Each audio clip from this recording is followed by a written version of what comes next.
Mkiambiwa mtoto wa shule is a no go zone hamsikii. Huyu jamaa ameenda jela for 30 years hivyo tu.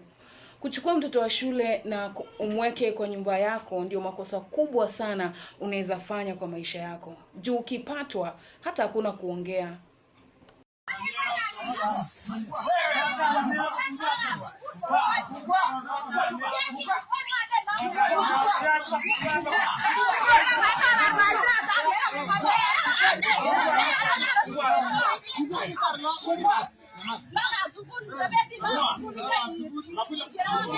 We jamaa.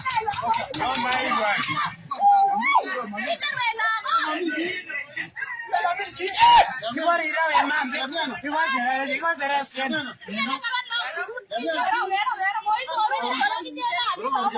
Wewe tukili yote ni wewe. Tukili hicho. Wale tukili. Ana au mateo. Atina jamaa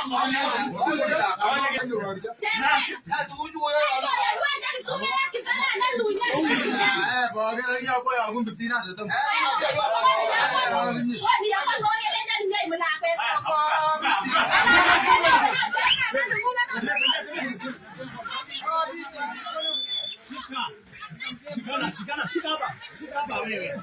Shika hapa.